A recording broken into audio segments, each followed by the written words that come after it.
Thank you for joining us. I just want to introduce our group. We are group 6.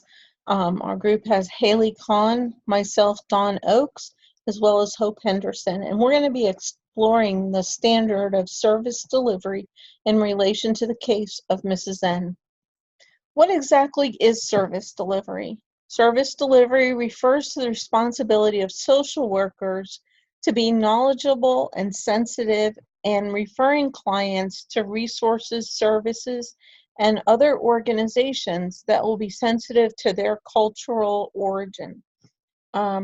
This may include sensitivity to the value between self-determination versus community. It might involve gender roles, religious practices, and other cultural factors that are important to the client.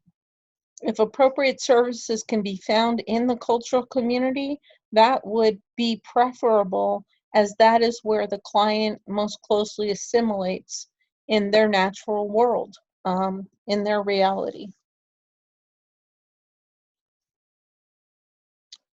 Practicing social delivery requires the social worker to be vigilant about dynamics that result from differences between the social worker and the client.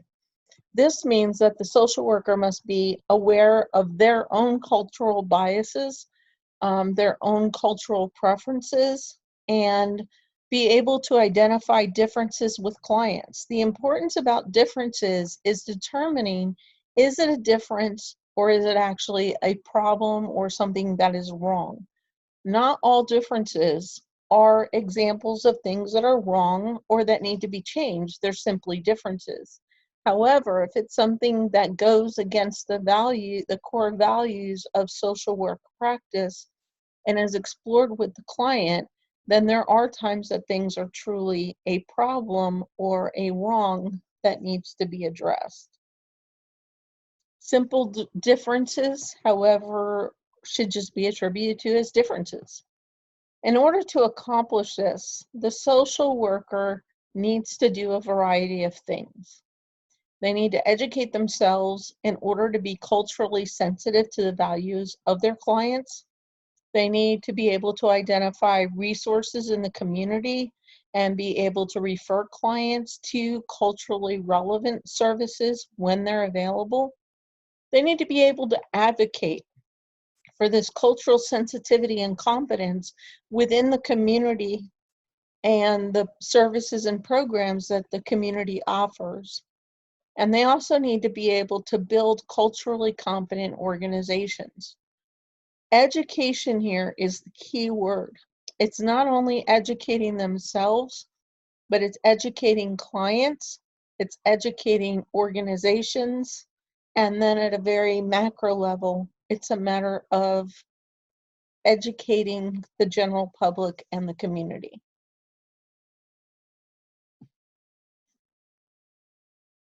Social workers practicing service delivery must evaluate cases on an individual basis to look at the requirements of cultural competence.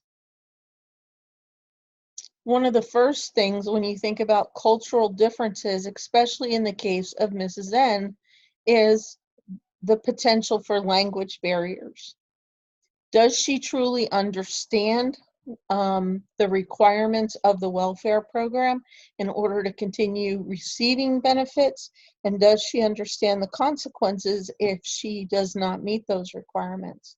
Additionally, the social worker has a job to ensure all documents are accessible to their clients of different cultural backgrounds. And this includes, and it needs to be very sensitive to language, and not just that they're presented in this way, but also to test for comprehension and understanding of the materials. Second is the issue of research. It relates to the prevalence and acceptance in this situation of intimate partner violence. How does intimate partner violence or domestic violence, how does that fit into the culture of the Vietnamese refugee community? Are there gender roles within that community? Is it considered acceptable for a husband to physically isolate his wife and to physically do harm to her. Also, the social worker's job is to ensure that all services available to Mrs. N in addressing the domestic violence that she has brought to the awareness of the social worker needs to be as culturally relevant and sensitive as possible. Third is the issue of freedom. We want to provide as much autonomy and independence as possible to Mrs. M. Therefore, she should be presented with all options and then may be allowed to make a determination as to what she wants to do. The social worker's job is to ensure that all options that are provided to Mrs. N are appropriate considering her family culture and the powers and limitations of her role within that family and also within that community as a whole. So the question comes up as to whether or not the social workers involved in Mrs. N's case, did they practice appropriate service delivery? Our groups, considering what we know, our group came to the following conclusion. Yes, the social worker understood Mrs. N did not understand her benefits and therefore helped to inform her in the consequences of the requirements of the program.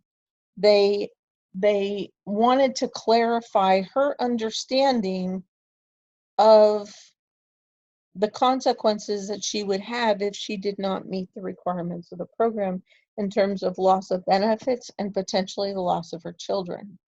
The social worker provided a referral to a local shelter based on the information that Mrs. N chose to voluntarily share, but they did not mandate that she go there. The allegations against the social worker were unfounded that were filed by Mr. N as well as the association he contacted. They were considered to be unfounded because Mrs. N had the autonomy to make her own decisions about what she wanted to do in relationship to the possible loss of her welfare benefits as well as the larger issue of domestic violence. As we are considering not only her autonomy to make the decision as to whether or not to meet the requirements of the welfare program and also whether or not to go to the domestic violence shelter, part of the service delivery is really also considering the fact that not even if reporting domestic violence is against the cultural values of, in this case, the Vietnamese refugee community, Mrs. N has the autonomy to choose whether she wants to continue to assimilate into those cultural values and also align herself with those values, or does she want to step away from that culture because she sees the damage it's doing to her, her family, as well as her potential future relationship with her children. So some considerations that we made is that the social worker may have ensured that her descriptions of the fate of Mrs. N and family were clear, but not coercive. We did not want the use of power of the position and the threat of the loss of benefits to coerce Mrs. N into going to the domestic violence shelter because she felt like she was being threatened with the loss of her children. If possible, it would be good to work with the refugee community and trying to find services specifically relevant to Mrs. N and her family and her family's culture, um, that may or may not exist based on the values of the community's culture, but it is worth trying to look into to try to not separate her from her community while she separates herself from her husband by going to the shelter. Additionally, intervention should be considered with knowledge about what a typical Vietnamese family looks like. Um, there is, in looking over some of the research, a high incidence of domestic violence within the refugee communities, the refugees from a lot of Asian countries, including the Vietnamese.